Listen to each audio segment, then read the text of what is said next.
I'd like to welcome you all to the Woodbury University School of Business's October Thought Leader webinar, Collective Intelligence, Marketing for Creative Industries, presented by Wendy K. Bendoni. Wendy Bendoni, Assistant Professor and Chair of Marketing and Fashion Marketing at Woodbury University's School of Business, is an established digital culture and market researcher with over 3 decades of experience. Recognized as a forecaster and trend analyst for companies like Informa and WGSN, she connects digital strategy with business solutions, empowering entrepreneurs to leverage data intelligence for growth. Her expertise spans digital marketing strategy, management, entrepreneurial innovation, and technology, blending AI-driven market insights with audience intelligence to bridge innovation with industry needs. With over 20 years as a European consumer intelligence correspondent, Bendoni is dedicated to advancing the language of business through discovery, invention, and the adoption of emerging technology. Leveraging her marketing acumen, Bendoni continues to explore predictive marketing. She is currently working on research in digital culture behavior, social data, AI, analytics, and insight through the new machine age. I'll now turn it over to Wendy for her presentation. Thank you, Francesca. All right, well, thank you guys for coming. I know I have some people I haven't seen for a little bit, but hopefully we get to see each other soon. So thank you for letting me do this. I figured, this is perfect timing since my textbook is due this month, and so is my final dissertation, which is in. Thank you very much.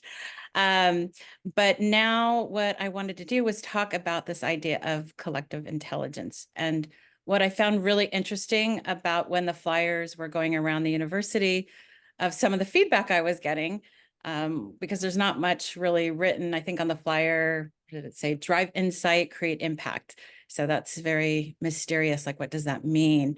And I think top of mind for most people right now is AI. So we all went directly there, which it is in a way, but it's actually bigger than that. I think the way that, I'm looking at how we could use AI.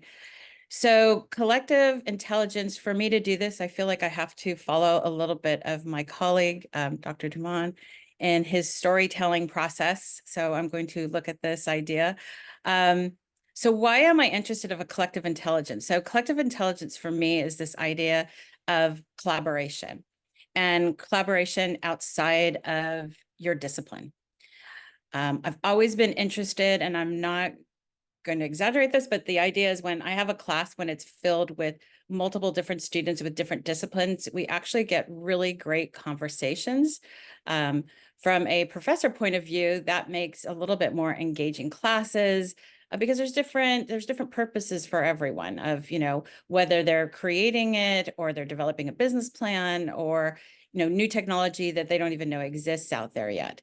So, and to be perfectly honest, I found out about chat originally from an animation student that was writing lore and was using it to help them. And I was fascinated with that. And that's actually how I started even just using it and learning the opportunities that you could do with it.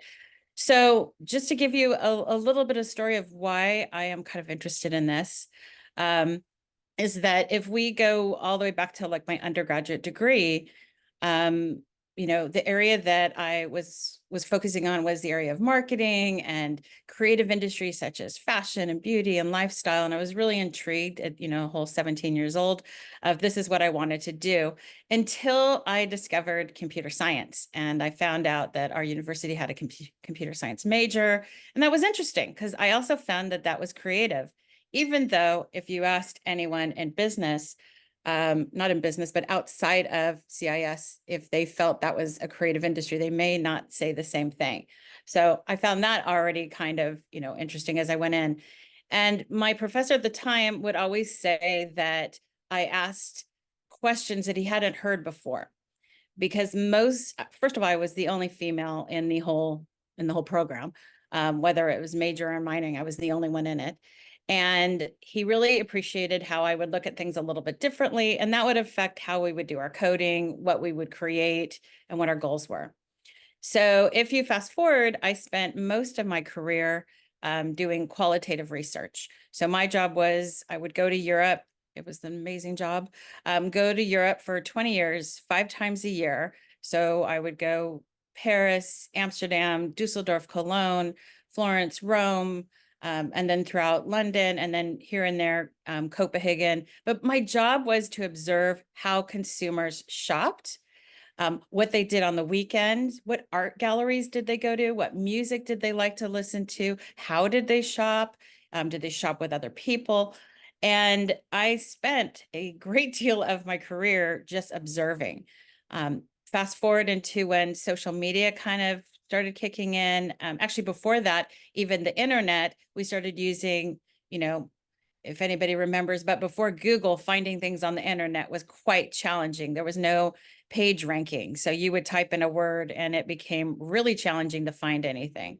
So before that, it was that I knew people weren't using the internet as much, but then when Google came in, it became important.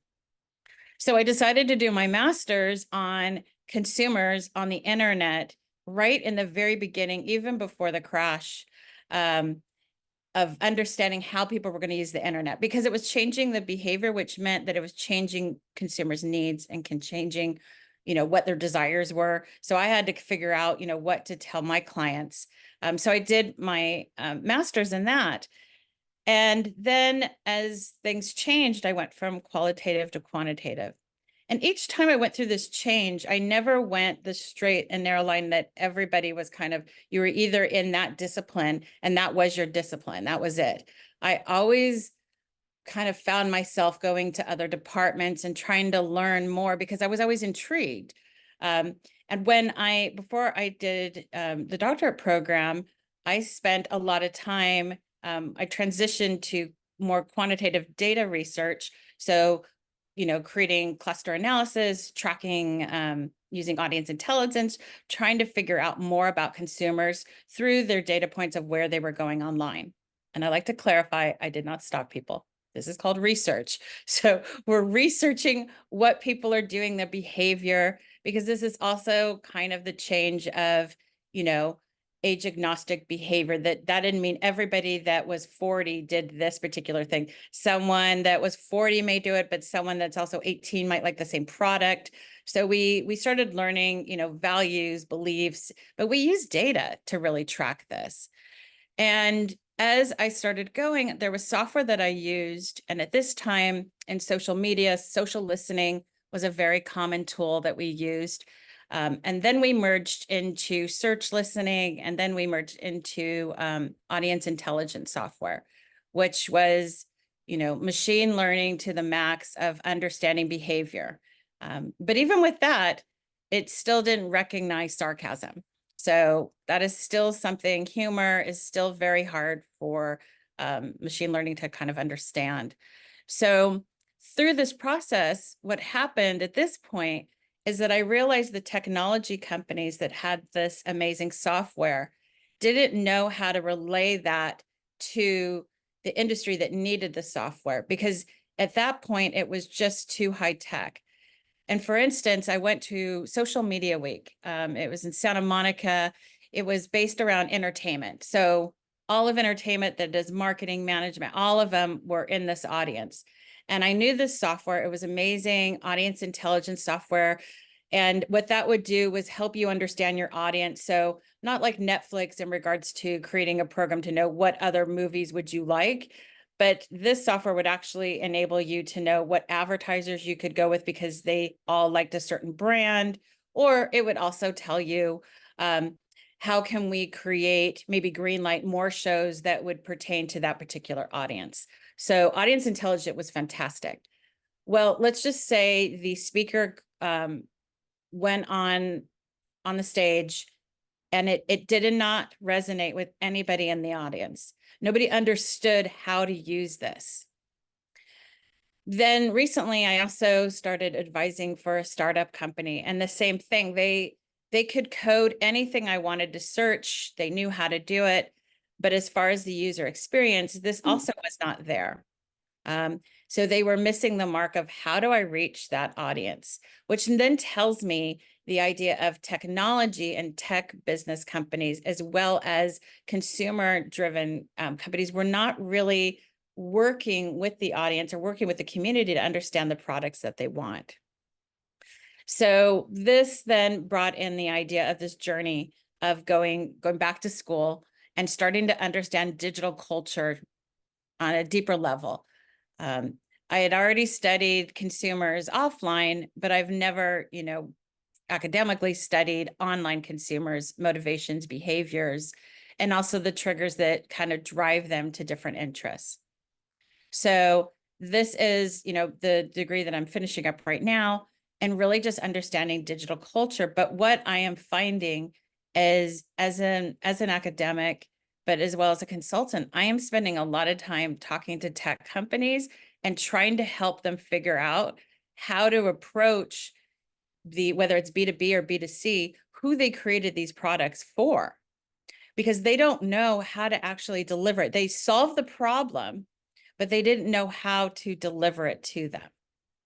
And this is something, segregating the different, who the user to the people that are creating it. Recently, even doing this kind of lectures with engineers that are doing tech startups that are trying to figure out how to get funding, but don't know how to pitch it in a way where they can show there is a need. So this idea of collective intelligence is in the beginning stages, is really not coming from the point of view of just solving the problem, but also coming for who are you solving the problem and how is this going to be approachable to that particular end user. So whether we're talking B2B and how do you use audience intelligence, or you're creating, something that will help or engage with the consumer later. So that was the idea in regards to why I wanted to have this conversation, because I have to be honest, when Francesca was telling me, this is what we're going to do. What do you think we should do it on? My ideas, and those past students of mine that are in here know that I have no problem talking about, mixed reality or immersive technology or marketing. That's my love. I can talk about it all day. But I really wanted to kind of come from a lot of different angles of how could this help not only a small business, but also, whether you're a big tech company and trying to figure out how do you approach the customers. So I have a short presentation. I know that's so not Professor Bendoni like, but I do have a short presentation. So I thought I would go ahead and show this, and then we have some time for some questions as well. So let's see, what's the most strategic way to bring this up? Right.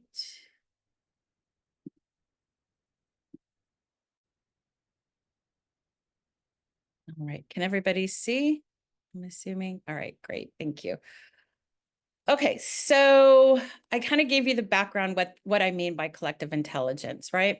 And just to be clear, it does involve AI, but for this lecture, I'm not really going to focus heavily on that. I'm actually working on a class right now for spring about co-intelligence that will bring in AI. So probably in spring, we'll do another lecture around that. But what I first kind of wanted to hone in on is this idea of collective intelligence. So what does that mean? So a lot of times, when I have, let's say, for instance, even if I bring it to like an academic level, like a class, and I know that I am very skilled in one particular area, but I'm looking for someone that also can offer something of expertise to help me kind of create this, this class. What I usually do is I find someone that's an expert. So for me, George Larkin in the film school, I'll bring him in, and he will share about how do you create a story? How do you create characters that people feel empathy for? So by doing this, I am teaching business students how to create this kind of empathy when they're talking about a product. Maybe there's a philanthropic background to that product, and they're trying to show it without your traditional things that you would see. But what makes that different? So by bringing in and working with different disciplines, I can go off of their expertise. The same thing, whether we're talking about immersive technology with gaming, or even going down into philosophy, talking about, the ethical background of a product that we're working on. So for me, that is one of the things that why I'm talking both academic and professionally, I bring that same information when I'm talking to a business. If their end user has never seen this and they've never showed it to someone besides the people that are creating it, there's going to be a flaw in it. And we'll find it later, but it's better to do it when you're actually creating it in the very beginning. So sharing information, trying to figure out how can you cross this over. The other thing that I will talk to about a company as well as my students it's so funny, I'm seeing familiar faces. So is the driver of change. So as I mentioned, my background was spotting trends. So I am taught in regards to how do I know what consumers are going to want. So like right now, I'm working on a forecast for summer 2025, but I'm also doing it for spring 2026 of what are consumers going to want, what is top of mind for them, and how can we look for cues to know what they're going to want. So with that, we look for the basic theory of diffusion of innovation. Now, here's what's very interesting about this is that being in the School of Business and having students that are, management, accounting, marketing, fashion marketing, all these different disciplines, and then starting to work with more of our CIS students. One of the committees that I joined back in 2020 was a committee on it was data ethics for all. It's an amazing committee. They've gone on to do amazing things. But when I was talking to all the data scientists, one of the things that I found, and these are some of the people that are top in their industry, is that their education didn't offer any ethics. There was no ethics classes.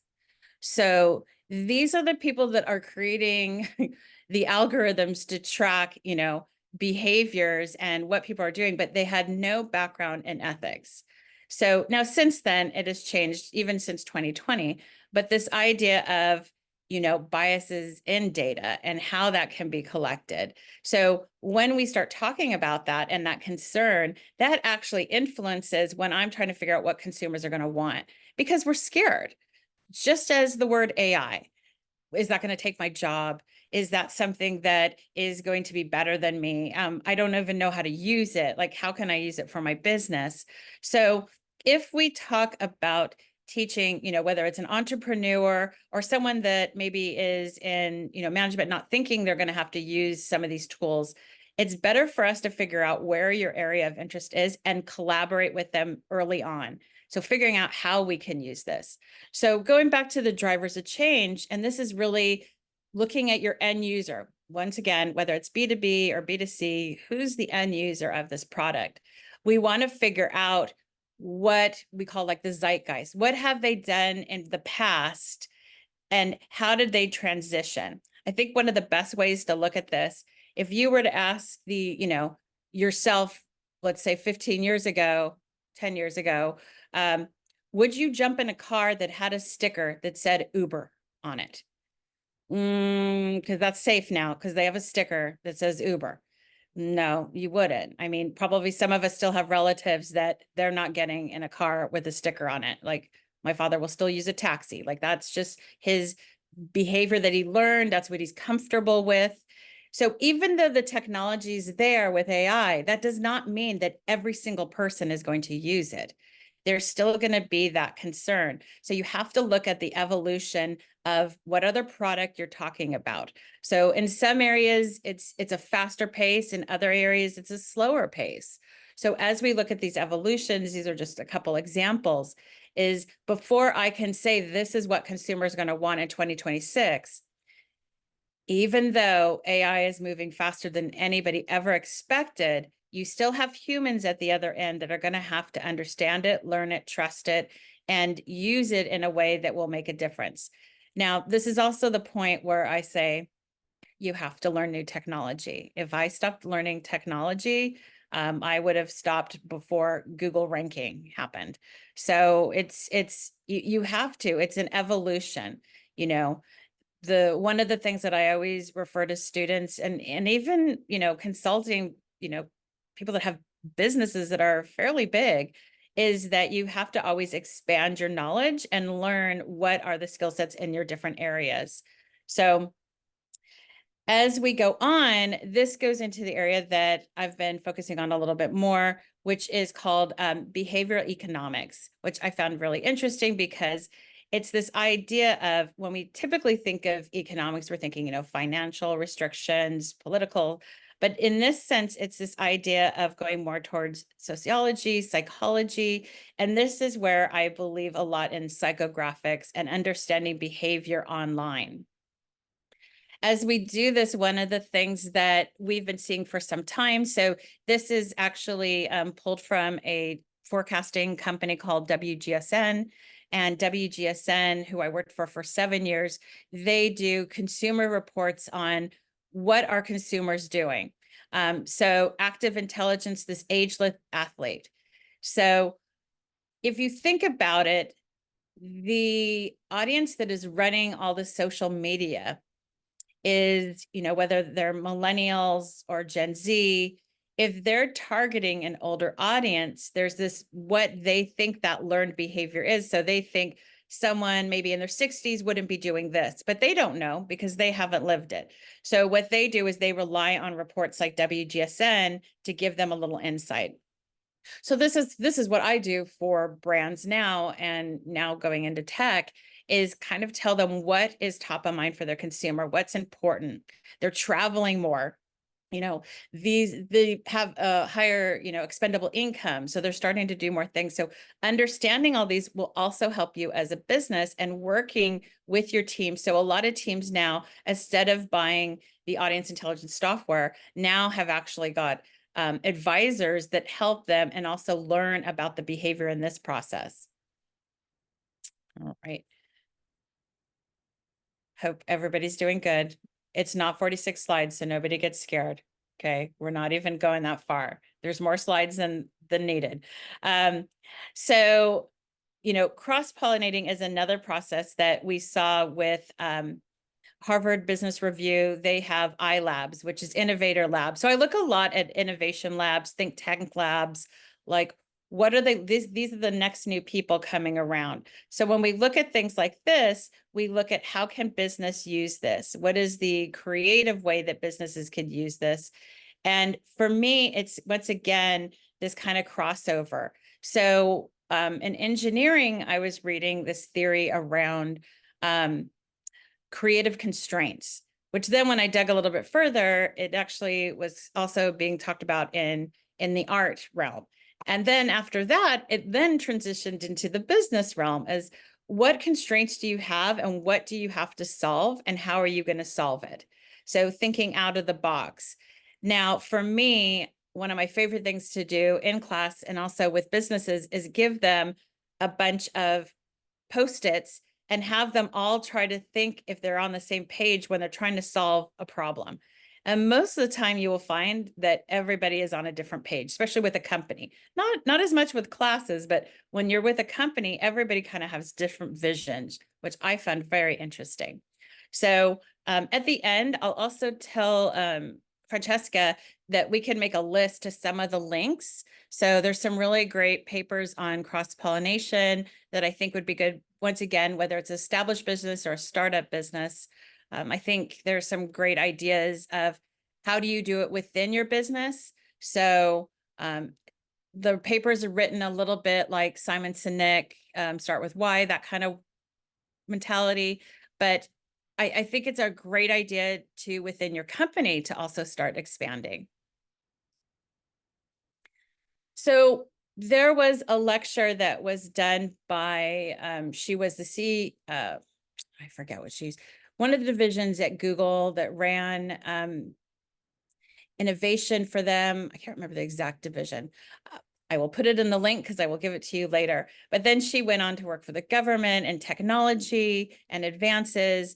And she gave a lecture and I found it very interesting. So my father, he studied architecture and went into urban planning. So he did urban planning for areas like Pasadena, Rosemead. And I learned a lot about urban planning just by default that he was my father and showed me everything he was doing. And within that, I learned a lot about neighborhoods and communities and why certain things are placed certain places. But with this lecture, I found it really interesting because it goes into talking about, let's see if I can get it, Jane Addams. And the lecture was around the innovation think tank at Harvard. And then I saw the same kind of article at two other universities, think tank. And what I like about think tanks is that, or innovation, depending on how, I don't know, they're all called different names, but the idea is getting a bunch of people together that are visionaries, that like the idea of innovation, but they like to share ideas. And part of this I found really interesting was Jane Addams. If you don't know, I will also have that link because she's very interesting. There's so much she did. But one of the things that she did is she inherited a lot of money, but really wanted to make a difference and moved into this neighborhood, the 19th district in Chicago. And it basically was the slums. But in this community that she moved, it was where basically all the housing for all the immigrants. So you had one block of, Italians to the Irish to the Russian. You had every nationality within this neighborhood, this community. So she created and bought with her all of her money, basically was the settlement house. And the settlement house is, or they call the whole house, which is where community could come together. So all these different cultures, she made it where they could come together and also share, whether it was cooking or it was crafts or it was, how to mend things. It was kind of this collaborative community. And a lot of the innovation think tanks that I was looking at use this as kind of a guideline in regards to how to bring by working together, but everybody coming from their same point of view in regards to me thinking about what was important to you, you thinking about what's important to me, and kind of doing this community driven group. All right, so one of the last things that I think there's two more that I wanted to just kind of go over is I posted this recently on social media. And like I mentioned, one of the areas that I'm just fascinated with more, maybe more than VR. Don't get too excited because I love my VR, MR, and all that. But in the world of, for in this case, bionics, it was this young woman, Tilly, and Tilly is one of the first ones to get one of these bionic, basically arms. And one of the things when we deal with adaptive, whether it's adaptive clothing or pieces like this arm, was that everybody kept trying to make them look more human-like.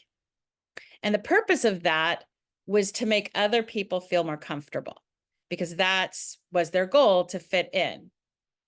And with Tilly, the company actually went to her and asked her, what's her perfect arm? Like, what does it look like? And it, as you can see, so it's not the one on the top, it's the one that she actually has next to her face. She designed it and it looks nothing like, doesn't have silicone on it. It doesn't have anything on it. And what she said is, she said, why didn't companies just ask? Why didn't they just ask me what I needed? And, a lot of times, look, I love data. I could use data all day long, but data is numbers, and you really have to understand what those numbers mean. And when we're talking about, in her case, about this arm, it may be X amount of people were buying these synthetic arms. So they, okay, we need to make more of those instead of just getting out of your office and going to ask the people and asking. Or for me, all those years, I think of, qualitative research of understanding why certain people would go certain places. It's because they didn't have the money. So hanging out at these places was the cheapest way to do it. And once again, sometimes with data, you're not going to get that. Now, mind you, audience intelligence, I use data all the time, but I do believe it's this idea that you need to do a little bit of both. So I think she's a great example. Once again, the company that opened Bionics out of the UK is the first one to do this. To what this actually can do is amazing. So I will also put a link in here. All right, let's see if we can get, oh, it skipped. Hold on. I had to put one slide in there. There's absolutely no way I'm not going to talk about this. So when we go into the world of, mixed reality, AR, VR, any kind of wearable technology. And I, as you know, I started the first class at our university in 2016. And I am here to say I was the only business school using this in 2016. Now, fast forward, there's a lot of schools using it, but we were the first business students using it. I'm not talking about, the design computer tech department using it. I'm talking a business school using it to apply it. And what I found is that consumers are still a little nervous about it. There's still this kind of, whether you're in gaming or you've used it before, that's a different customer. But if we're talking about this exposure to a new product such as MR, VR. So for me, where I think the success is coming from, so there's an amazing conference called CES that happens every January. I will be there, so if anybody wants to meet up. But it's seeing how other industries are using it and using it as they are both can be in these spaces. So solving problems, whether it's the medical industry used it in a lot of different ways. So you don't have to wait because usually time is of the essence. So you don't have the time to wait.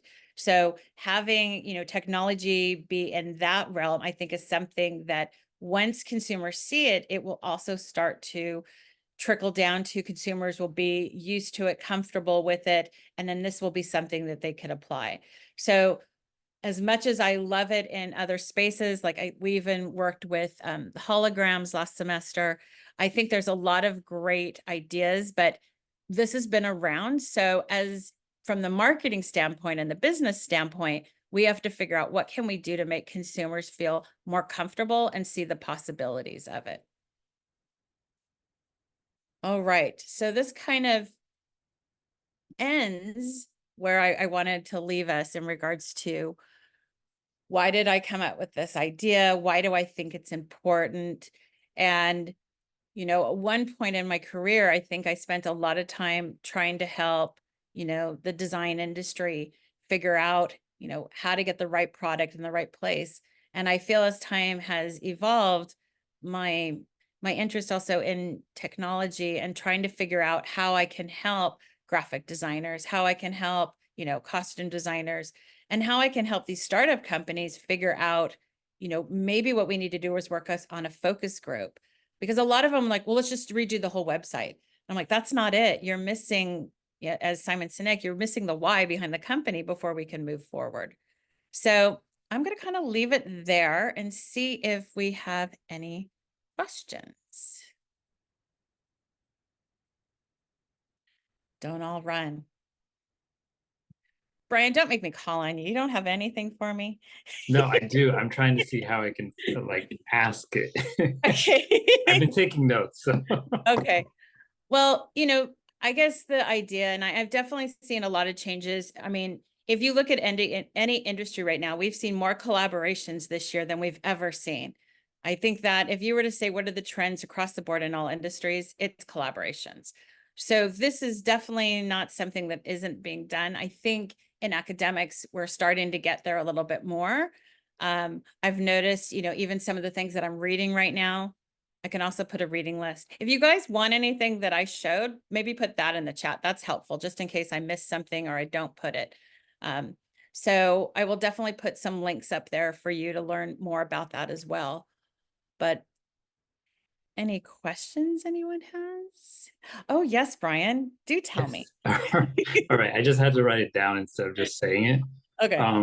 So in regards to collaborative communities, Yeah. how do you envision modern digital collaborative communities evolving in the age of spatial computing and AI? Because that image was pretty good, and I'm I can definitely see that.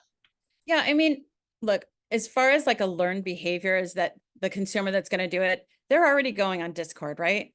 Like as soon as they meet, they go right to Discord and they start chatting. So for them, I think if we're talking about, R&D, if we're talking about, anyone that's actually creating a product at the beginning, I think it's a natural thing. So for me, I think the space is going to be the same kind of thing as Discord in the virtual space, so that, you can share, but instead of me just typing it out or uploading a couple things, you can actually see what I'm doing. Now, mind you, this has been around. So 2017, there used to be a VR conference. And at the VR conference, NASA was already showing us how they were using this technology in that shared space where they were both working on, you know, it was a collaborative between different countries. They were both working on it together. And I was blown away. I'm like, oh, this is a done deal. You know, this is definitely going to, you know, go into the world. And this is where I have to pull the Professor Bendoni gets really excited about technology that like a lot of people are just terrified and don't. There's still some people that I cannot put a VR headset on. And I'm not just talking about a Gen X or a baby boomer. I'm talking millennial, Gen Z. So it's still something they're not comfortable with. So we have to figure out how can we make them. And I think the way the headsets are changing, the price point obviously has to come down. But as far as a business, and if you're working overseas, I definitely think you have to get into that space. But for me, I would say like, I could see it like a Discord kind of, you know, it makes sense. Like it's not a hard understanding. Yeah, I mean, the whole thing about VR and motion sickness is, and you know, the reason why I started that class was two instances. One I won't repeat, but the other one was I was going to the Hollywood Bowl. Dove, you know, Dove was doing, you could put the headsets on and travel around the world. But there's two ways of getting around in VR. One of them is that you control how you get from point A to point B. And the other one, it kind of controls you in that user experience, UX kind of thing. That's the one that gives you the hangover. So basically, Dove gave me a hangover before I saw a concert. I was not very happy with that, which then just showed me that, you know, we all think, especially, you know, if you're recently graduated, it's like, we sometimes think the industry already must be really good at this because it's been out for so long, and they aren't. They aren't. Pretty much all this technology, they are looking for someone to help them explain it and how they could use it. But yeah, no, I don't like hangovers. Yeah, not good with VR. Any other questions? Natalie? Oh, are you clapping or are you raising your hand? I don't know. Hi, Natalie, can you hear me? yeah, yeah. So sorry, it wasn't working for a No, minute. it's okay. I was like, oh, maybe she's clapping. No. Um, kind of continuing on with what you were talking about, but the collaboration aspect, how do you see storytelling and whether that be VR and AI or as well as MR, kind of that collaboration, where do you see it going? Because I know we've been seeing a lot of brands using it throughout their advertising, but how do you see it benefiting the storytelling aspect of it?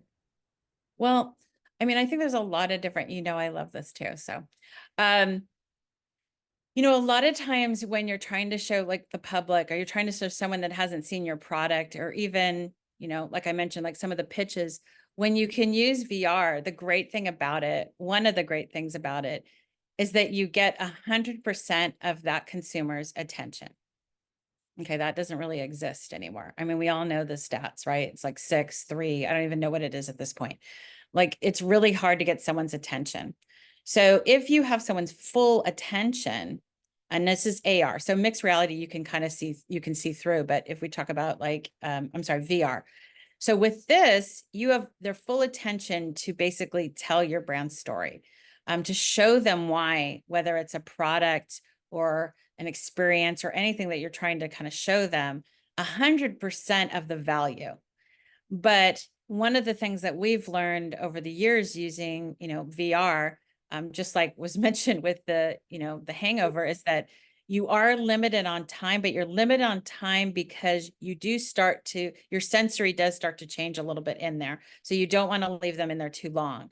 But as far as telling the brand story, kind of like when we heard Mira talk from Microsoft, it was kind of like, you know, it's her chance. So her job is to kind of share what engineers are doing at Microsoft to everyone else in the department so they can figure out how they could utilize it.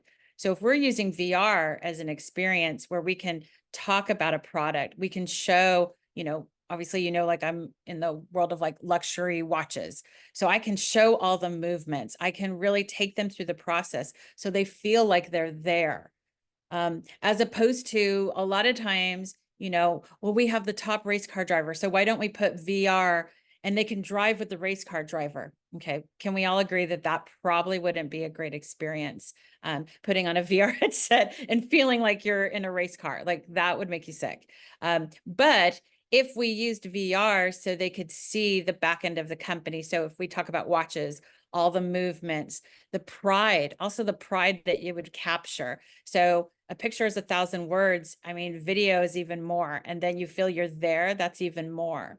So, you know, for me, that's where my appreciation came to luxury watches, is because I got to see and talk to people that are working, making these watches like third generation, and the pride that they had, and that it added value. So with companies, especially, you know, like I know now if we go into like the world of fashion, you know, that idea is that the dress isn't being reinvented. It's a dress.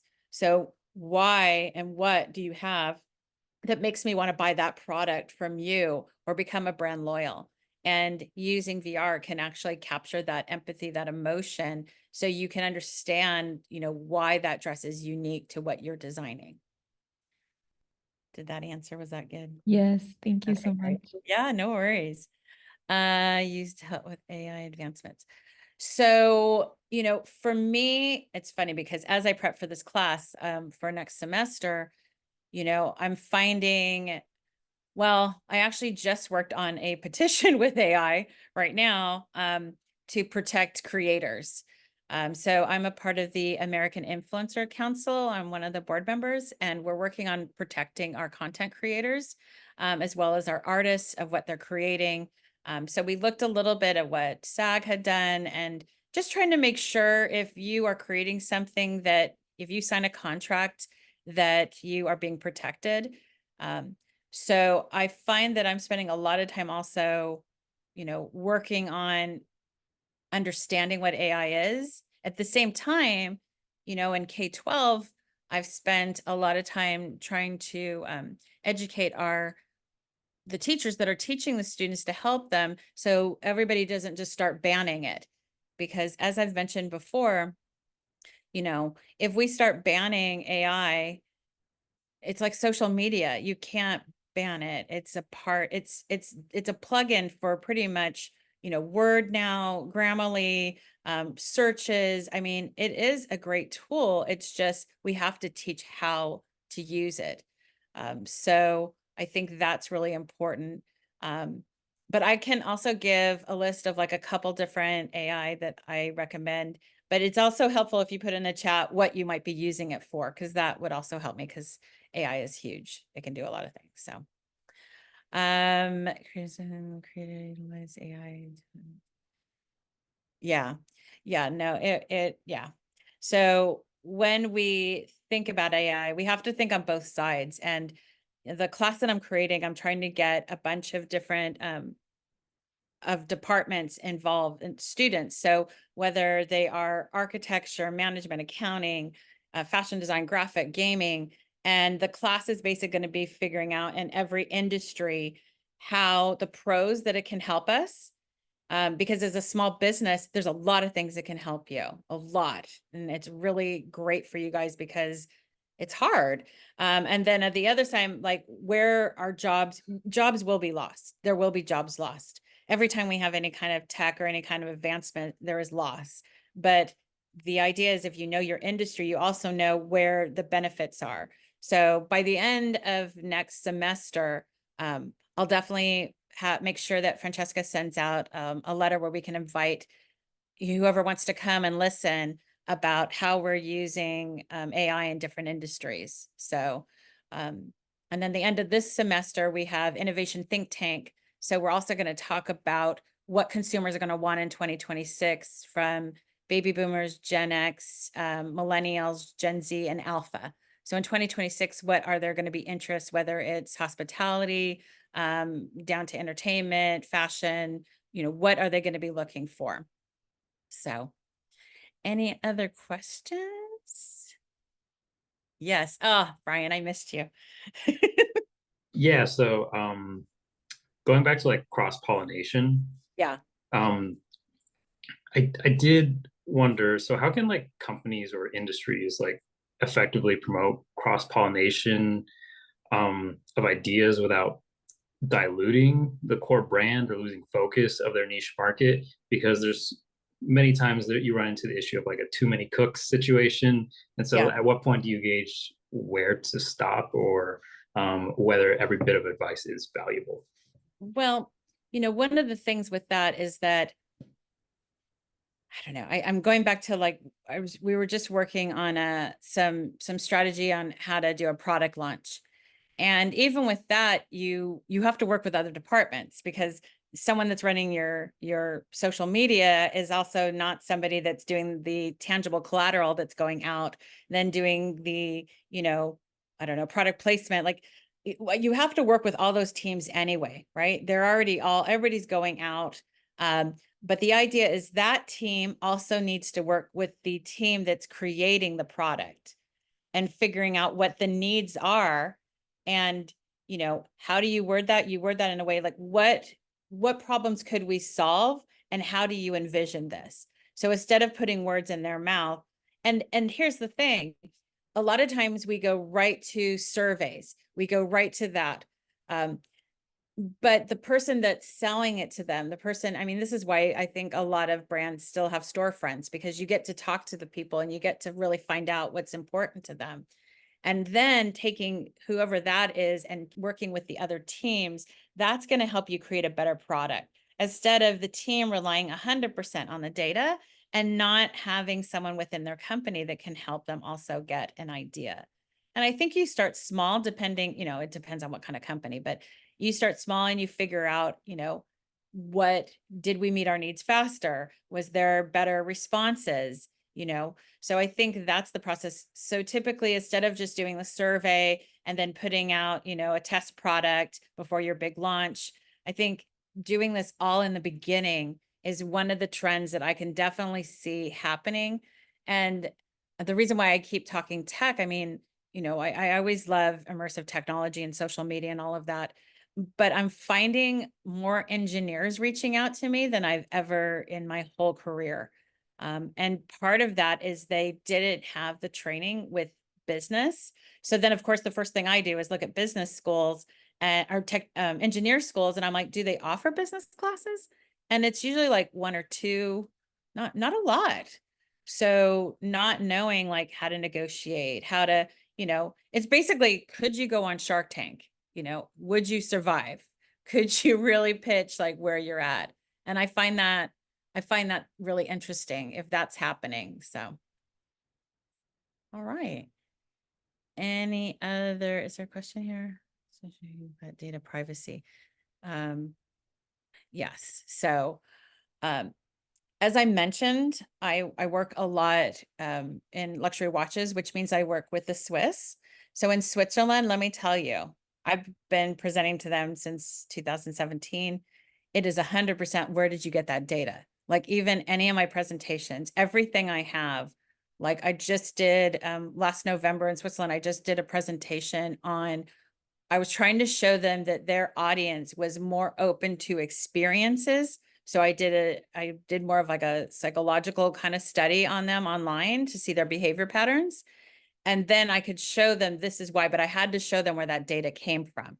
So you had to be really transparent. Here's my problem, and what I always tell any business student for sure is that you don't know where that data came from is not an answer. You need to know where it came from, and you need to know how it was scraped and how it was gathered, how recent it is, because data you can hold on to. So is it really your audience? So, part of my training back in data ethics for all was that really understanding how data is being used. There's a movie called The Great Hack, which I make my students watch at the very end. It's eye-opening how data can be used and manipulated, and how there are a lot of biases in it. So the only thing that I can tell or teach is know where the data came from, how did they actually create, the scraper to figure out what kind of information they're getting, and really trust the companies. There are a lot of short, you know, easy ways to find out things, but that data, and I have met people that have told me like the data that they have got, and you know, once you start connecting IP addresses to it, that's dangerous, and just run away from it. But know where your data come from. Even if you are not a data scientist, even if whatever it is, it's kind of like with AI, the same kind of thing. So I'm still playing around with the twinning. I have not felt 100% comfortable yet. I was going to surprise you all and have my AI twin, but I am reading those pages and pages of what I am giving up with that. And I am not 100% satisfied with it yet. So you definitely want to be careful with AI. Anything you put in there, it is open. It is for everyone. So just know it's putting it on the internet, basically. And there'll be new, I mean, AI detectors are still a problem. I mean, even when I probably shouldn't say this, but even in, you know, software that we can determine what is AI and what is not AI. I mean, there are the common sense thing where we know when someone didn't write something.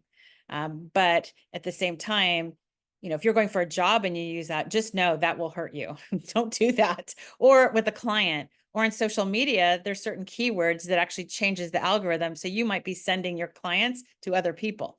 So be very careful on content. It is easy. It's great, but that algorithm could pick up 5 words that your competitor used. So you want to be really careful with that. But yes, as you know, and probably tell, I could talk another hour on this. But is there any last questions anybody has, or anything you guys want to see, any links that you want? Be sure to put that in the chat so that I can be sure to include that. And I think the only other thing is, those of you that I don't know, if there's anyone that also wants to come to the Innovation Think Tank lecture, it'll be open. And then also next semester, the AI class that we're going to offer on different generation or different cohort groups that are using it. All right. Well, thank you guys. I appreciated this. Thanks for listening. I enjoyed doing this. Went down some rabbit holes that I'm really excited to keep going down now. But I appreciate this. And thank you, Francesca, for organizing this as well. Thank you. And we do these webinars on usually the last Thursday of every month. We moved it up a week because next Thursday is Halloween. So we wanted to give everyone a chance to attend, but we'll be taking November, December. We won't be having a webinar, but we should be back at the end of January with a different presentation and a different topic. Thank you all for attending. Great. Thank you guys. Thanks everyone for coming. Thank you, Wendy. Bye-bye. Bye.